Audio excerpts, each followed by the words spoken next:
Ya, selamat sore teman-teman. Assalamualaikum warahmatullahi taala wabarakatuh. Alhamdulillahirabbil alamin. Allahumma shalli ala Muhammad wa ala ali Muhammad. La haula wala quwata illa billahil aliyil azim.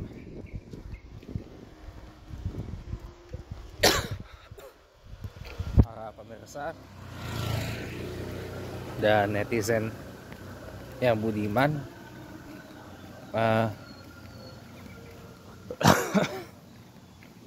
terus terang saya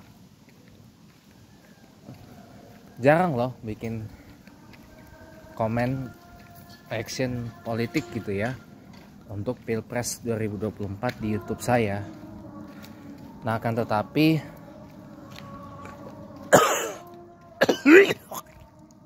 sorry, jujur saya harus bersuara loh, karena Pilpres 2024 ini adalah Pilpres yang kalau boleh dibilang terkotor sepanjang sejarah. My answer will definitely say yes. Karena terus terang ya, sudah banyak beredar, sudah banyak teman-teman kita yang terintimidasi. Sudah banyak teman-teman kita yang terintimidasi, bahkan didatangi rumahnya oleh polisi hanya karena ya bersuara di depan umum gitu loh. Apalagi kalau bersuara tentang manuver-manuver politik yang kalau boleh saya bilang ini manuver yang teramat begitu jahat ya, yang dilakukan oleh, ya saya masih hormat beliau sebagai presiden sih ya, jadi saya menyebutnya tetap adalah Presiden Joko Widodo atau Presiden Jokowi. Ya, harus kita akui memang selama 9 tahun pemerintahan Presiden Jokowi, memang Indonesia ini kembali menjadi negara yang dipandang dunia. Kalau kemarin kan hanya dipandang sebelah mata gitu kan. Kalau selama kepemimpinan Presiden Jokowi sama 9 tahun terakhir ini, hampir 10 tahun lebih tepatnya, jujur saya selalu menyampaikan ini di halayak ramai bahwa Presiden Jokowi itu telah mewujudkan apa yang tadinya tidak mungkin menjadi mungkin. Saya beri contoh satu saja ya, jalan Trans Papua. Bagaimana bisa Papua yang memiliki topografi yang begitu luar biasa, lalu tiba-tiba jalan dibangun di situ, membelah gunung, membelah bukit, membelah lembah, membelah hutan, melewati sungai juga.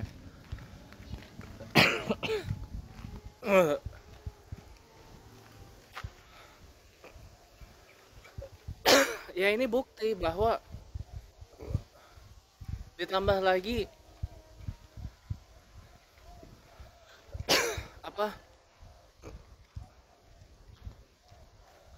jalan Trans Sumatera yang kita tahu sendiri, di Pulau Sumatera itu juga topografinya luar biasa, banyak hutan, banyak rawa gitu ya. Lalu dibangun jalan tol yang melewati hutan, melewati rawa, bahkan melewati habitat gajah Sumatera.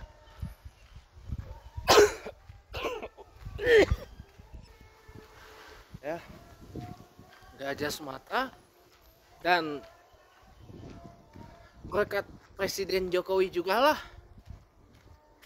Indonesia akhirnya memiliki kereta cepat pertama di Asia Tenggara, wush gitu ya,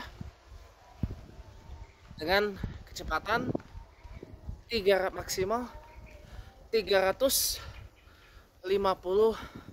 km per jam, yang artinya ini setara loh dengan Shinkansen di Jepang. lebih tepatnya Shinkansen yang ke arah Hakone di Hokkaido. Ya, itu batas kecepatannya kebetulan adalah segitu maksimal 300, bahkan nanti mau di upgrade jadi 360 km per jam. Kalau yang lintas Shinkansen Jepang yang paling tua, Tokaido ya, yang menghubungkan Tokyo sampai Osaka dan disambung oleh lintas ke lain yang menuju ke Fukuoka, itu batas kecepatan maksimalnya hanya 300 sampai dengan 320 km per jam. Ini pencapaian yang menurut saya membanggakan gitu. Ditambah lagi pembangunan infrastruktur yang masif ya di era Presiden Jokowi. Ini harus kita akui, suka tidak suka, whether we like or dislike, ya inilah achievement dari 9 tahun administrasi dari Presiden Jokowi. 9 tahun pemerintahan Presiden Jokowi, ya ini hasilnya gitu loh. Apa yang tadinya tidak mungkin menjadi mungkin gitu. Dan Indonesia kembali menjadi negara yang diperhitungkan dunia selama leadership dari seorang Presiden Jokowi. Ini harus diakui. Dan apalagi landmark programnya yaitu hilirisasi dan juga pemindahan ibu kota dari Jakarta ke Kalimantan Timur, lebih tepatnya ke kota Nusantara ya, yang lagi dibangun sekarang ini. Ini merupakan landmark, apalagi kalau kita bicara soal IKN, ibu kota negara, yang dari zaman Soekarno sudah ada rencana untuk membangun ibu kota di Kalimantan. Ketika Presiden Soekarno membangun, mendesain dan merancang kota Palangkaraya ya, dan diresmikan di tahun 1958 ya, kota Palangkaraya itu di Kalimantan Tengah, itu sebenarnya Soekarno kepengen itu jadi ibu kota. Nah, akan tetapi karena ada undang-undang yang ada undang-undangnya, bukan tahun 58, tahun 48, lupa saya tahun berapa. Palangkaraya itu ini salam diresmikan oleh Presiden Soekarno. Tapi nggak lama ada undang-undang yang mengatur tentang penetapan Jakarta sebagai ibu kota, maka rencana untuk beribu kota di Palangkaraya pun batal. Padahal kalau kita lihat luas wilayah kota Palangkaraya dengan Jakarta ini ya, boleh dibilang ya lebih luas kota Palangkaraya loh daripada Jakarta gitu. Lebih luas kota Palangkaraya daripada Jakarta gitu. Nah, ide memindahkan ibu kota sudah ada dari zaman dulu. Presiden Soeharto berencana untuk menggeser ibu kota, bahkan menggeser pusat pemerintahan ke tempat yang tidak terlalu jauh dari Jakarta. Jonggol misal salah satunya. Tapi nggak jadi karena uangnya nggak ada, relokasinya mahal pada saat itu, dan uangnya instead dipakai untuk membangun bandara yang baru, menggantikan bandara Kemayoran yang dibangun di antara Tangerang dan Jakarta. Yang kita tahu sekarang adalah Bandara Soekarno-Hatta yang berlokasi di antara Cengkareng, Jakarta Barat, dan Benda, Tangerang Utara di Banten. Jadi ada di 2 provinsi. Nah, kan tetapi secara administrasi Bandara Suta masuk ke wilayah Kota Madia, Tangerang. Gitu. Jadi bukan masuk wilayah DKI, apalagi masuk wilayah Kota Madia, Jakarta Barat, gitu. Jadi ya, kalau saya boleh bilang, memang perkembangan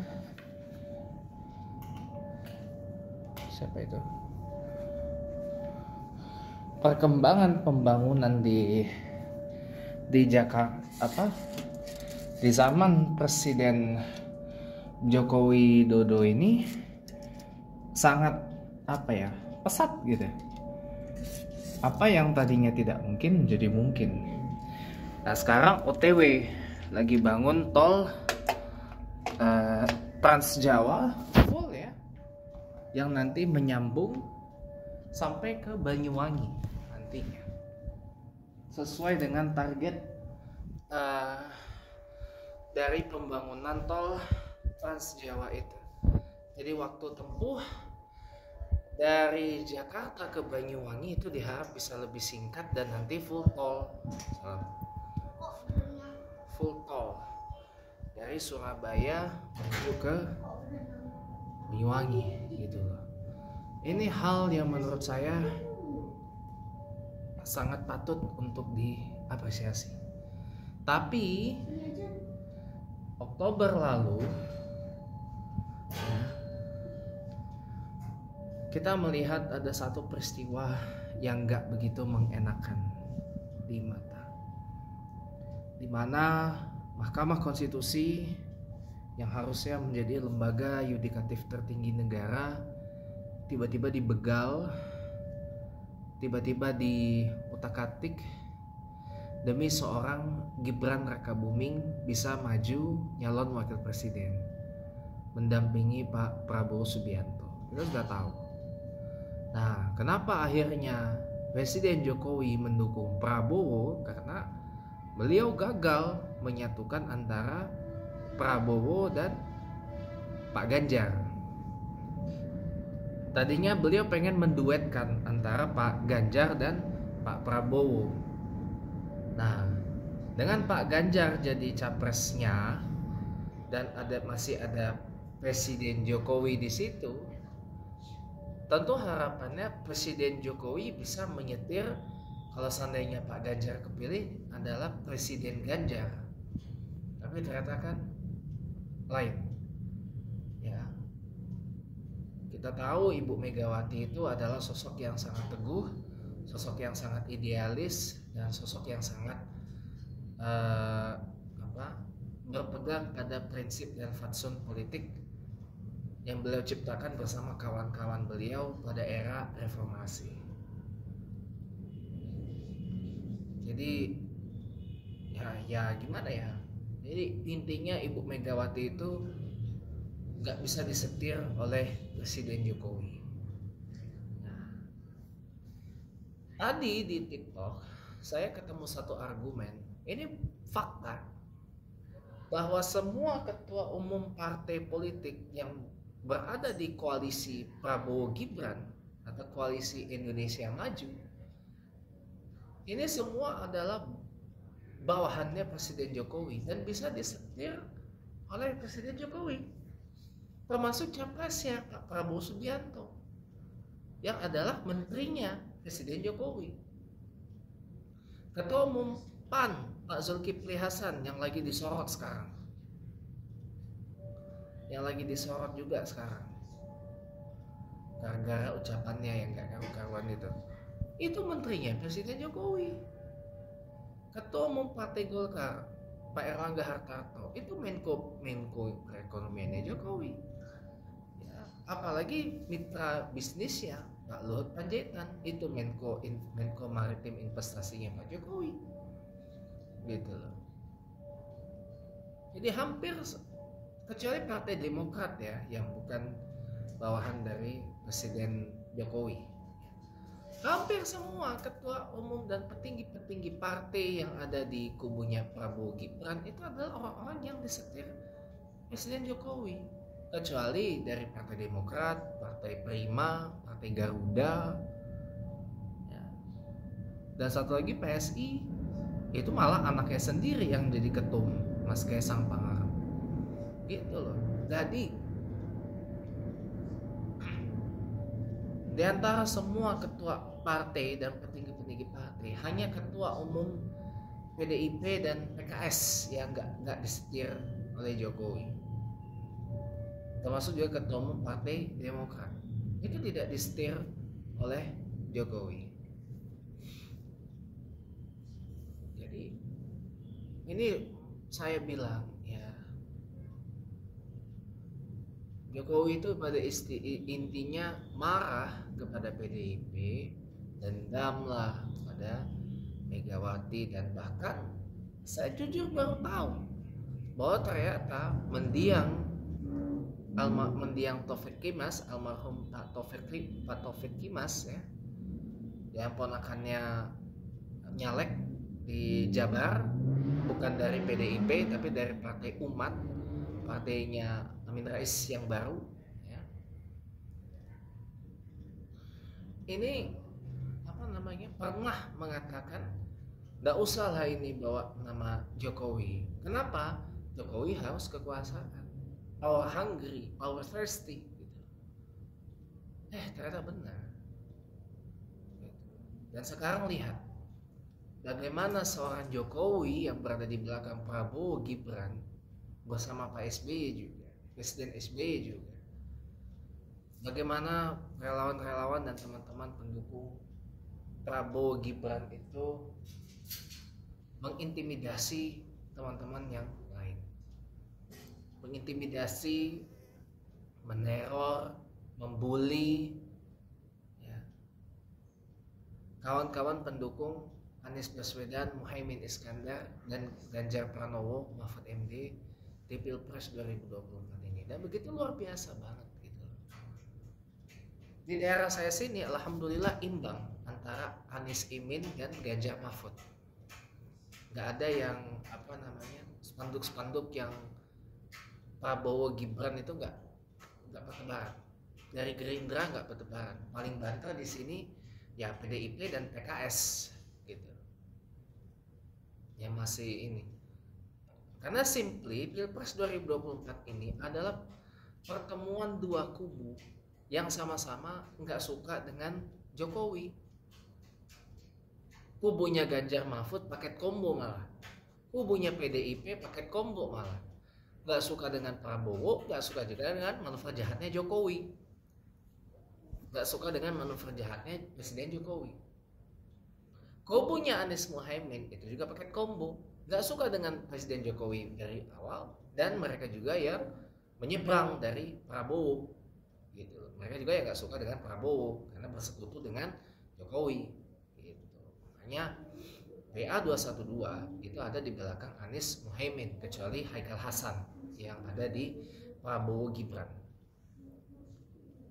Tapi hampir semua petinggi PA212, mulai dari Habib Rizik Syihab, Ustadz Slamet Ma'arif, ya Pak siapa itu namanya, Pak Yusuf Martak, dan kawan-kawan lain,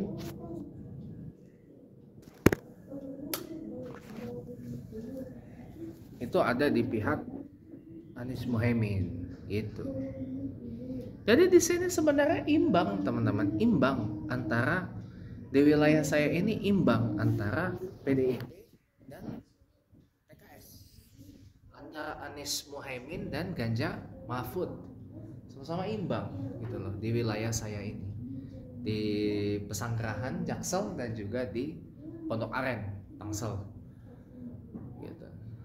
Dua-dua ini sama-sama imbang antara Ganjar Mahfud dan Anies Muhaimin gitu. Dan sama-sama menghadapi common enemy yang sama, yaitu manuver jahat Jokowi yang mendukung Prabowo karena ada anaknya di situ, Gibran, dengan mengutak-atik Mahkamah Konstitusi, mengutak-atik format debat di KPU, ya untunglah kembali lagi ke format awal. Jadi terpisah-pisah itu. Itu saya loh yang ngomong di TikTok itu.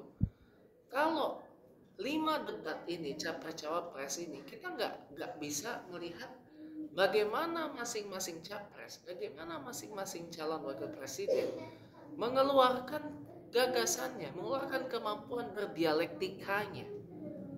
Tapi alhamdulillah suara saya mungkin didengar.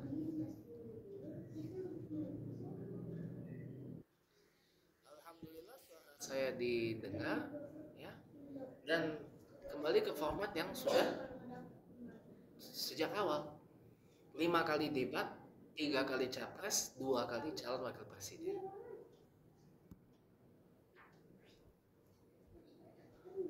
Dua kali debat calon wakil presiden. Jadi kita bisa lihat masing-masing capres dan cawapres dengan dialektikanya, dengan kualitas intelijensinya, dengan intelektualitasnya, kemampuan untuk mengconvince publik untuk memilih Anies Muhaimin, Prabowo Gibran atau Ganjar Mahfud. Akan tetapi ya, yang terjadi sekarang ini adalah praktek-praktek kecurangan yang sudah terlihat jelas. Pengerahan polisi dan TNI untuk pemasangan baliho dan spanduk Prabowo Gibran sudah mulai banyak di mana-mana. Bahkan sampai ada yang viral. Pos polisi dipasang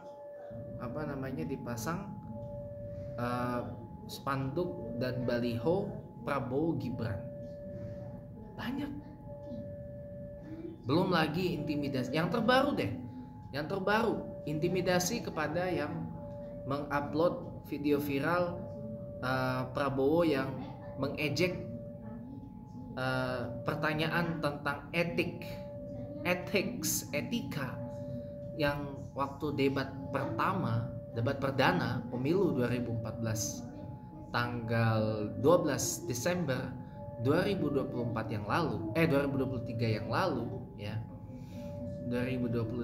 yang lalu ya saudara sekalian,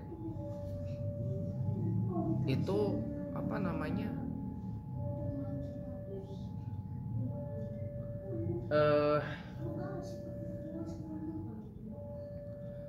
disebutkan etik ndasmu. Ya kalau itu kan kasar banget gitu kan. Etik kepala bapak kamu itu loh, kepala lo etik gitu ya, kalau bahasa yang lebih familiar lagi, kepala lo etik gitu. Ini kan berarti kasar banget gitu loh.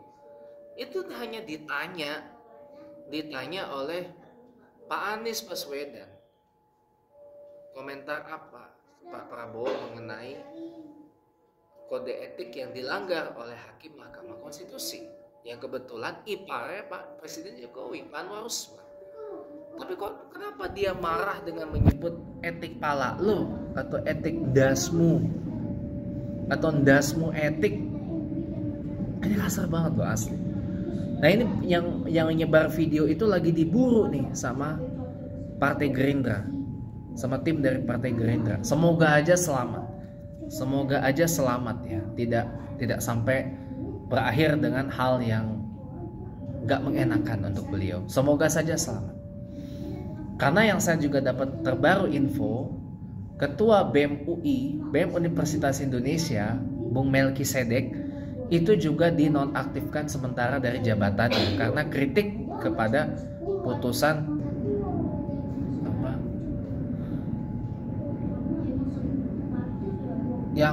mengkritik putusan Mahkamah Konstitusi yang mengadili perkara nomor 90 tahun 2023. Ini kan kotor banget asli, nggak pakai debat, kotor banget cara ini, kotor banget, kotor sekotor-kotornya. Ya, kalau kampus saja sudah dibungkam, kalau universitas saja sudah dibungkam, ya, bahkan ketua BEM ya, Badan Eksekutif mahasiswanya, ya legislatif mahasiswanya UI saja, ya ini BEM itu tuh kalau ibaratnya tuh kayak DPR-nya kampus gitu loh. Nah Kalau ketua DPR kampusnya UI aja atau BEM UI saja dibegitukan, ini berarti apa? UI ini sudah nggak sehat, teman-teman. Apa sudah nggak sehat ini? Sudah sangat nggak sehat gitu. Sangat nggak sehat gitu loh. Sangat tidak sehat. Bahkan sampai di data ada satu itu nenek-nenek udah tua didatangin ke rumah karena orasi di kampus UNS Surabaya. Ini lucu, teman-teman. Jadi apa yang dimaukan seorang Jokowi di akhir masa jabatannya sebagai presiden ini?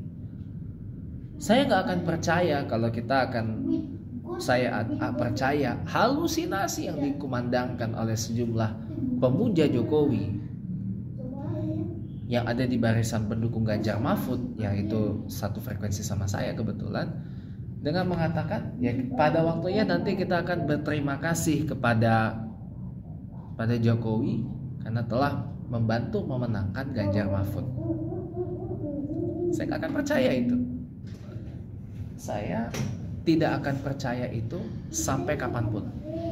Ya, kelak kita akan berterima kasih kepada Presiden Jokowi karena telah memberikan kelancaran kepada pemenangan Ganjar Mahfud. Saya nggak percaya itu. Tidak akan saya percaya sampai kapanpun. Sekali berkhianat ya tetap berkhianat gitu. Jadi saya nggak akan percaya itu sampai kapanpun. Maaf, ini sikap saya. Jadi sekarang ini demokrasi kita hancur di tangan Presiden Jokowi. Reformasi terancam mati juga karena manuver jahat Jokowi. Dan ini lebih parah loh dari zaman Orba. Ada katanya informasi A1, Jokowi dan Prabowo ini saling sandra menyandra. Ya. Jokowi dan Prabowo ini saling sandra menyandra karena ada suatu kasus yang wow banget gitu. Bahkan sampai diiyakan oleh Pak Budi Aristiadi, tangan kanannya Presiden Jokowi, lewat relawan projonya itu, dengan mengatakan, kalau sampai kita kalah ini masuk penjara kita. Wah, ini jangan-jangan ada kasus gede nih. Kalau seandainya nanti entah Ganjar atau Anies yang kepilih jadi presiden, akan diusut banget. Matilah. Tapi ya sudahlah, ini memang kontestasi Pilpres 2024 ini adalah kontestasi politik tingkat tinggi ya. Ini udah levelnya level tinggi lagi, bukan untuk level yang dipahami orang awam gitu ya. Jadi saya pikir ya ini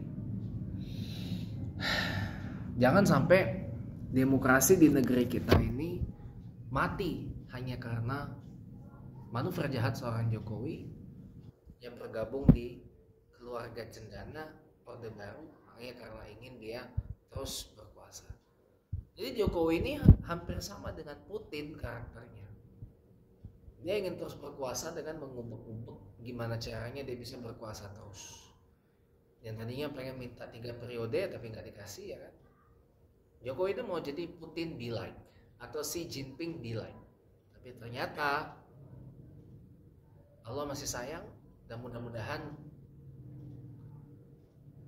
demokrasi di negara kita masih terus terjaga, kebebasan berbicara, berekspresi, pers, kebebasan bersuara, kebebasan berpendapat, kebebasan berkreasi masih akan ada, dan mudah-mudahan reformasi tidak menjadi reformati, bahkan kalau bisa menjadi revolusi untuk membangun Indonesia yang lebih demokratis, lebih maju, lebih adil, makmur, sejahtera, lebih aman, dan lebih unggul guna menyongsong Indonesia Emas 2045.